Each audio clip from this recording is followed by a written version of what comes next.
Hey, James here from Larry's Club. This week we're going to be talking about a lesson from Math Book 1. This is in Math Kit 1. You probably have this one already, but Math Book 1 we're going to be talking about lesson number 48, and this happens to be a visual and a kinesthetic lesson.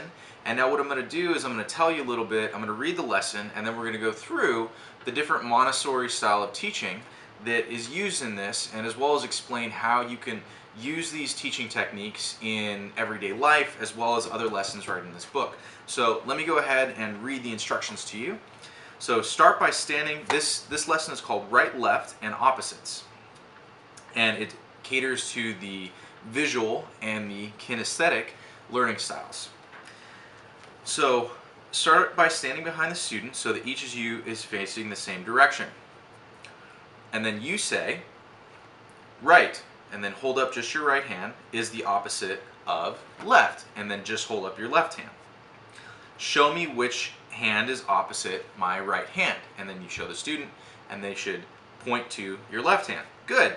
Show me which hand is opposite my left hand, and they should point to your right hand. Good. Now repeat step A by facing the student. Now this is where the kinesthetic piece comes in. Now let's play a game. This is what you say. Now let's play a game. I'll roll the ball to one of you and I'll say a word. Then you roll it back and say the opposite. So you'll roll the ball to the student and say right. And then the student will roll it back and say left. This is very good. Repeat this entire step for the opposite pairs: top, bottom, up, down, front, back, forward, backward, tall, short, long, short, above, below, high, low, many, few, in, out, big, small, push, pull. And then you can actually reverse roles and ask the student if he or she would like to give you the instructions. On occasion, do not follow them and see if the student catches your mistake and helps you correct it. So that's the lesson. Now, a couple things going on here. First thing is, when you show your child your right and your left hands, this is great for visual learners. They need to see things in order to really understand and gain it in their brain. That's why video is a really important thing for visual learners, and why if you find that your child is a visual learner, it's not a bad idea to really get them interested in YouTube and have them learning things through there. It's not just for cartoons. Now the second piece, the kinesthetic piece.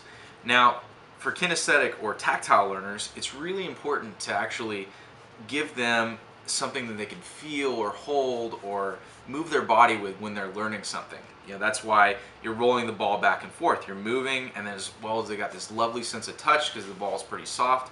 It's the same sort of thing if you've ever noticed your child fidget when you're trying to tell them something. They're not actually ignoring you. They're just trying to learn because they happen to be a kinesthetic learner, or they're trying to activate their kinesthetic part of the brain.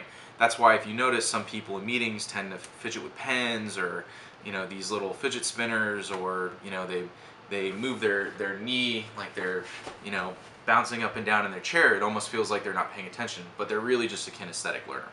So those are the two tips that I have for you this week for visual and kinesthetic learners. Go ahead and leave a comment below if you have any questions about how else you can stimulate your child if they're a visual or kinesthetic learner, and I'll see you next week. Thanks.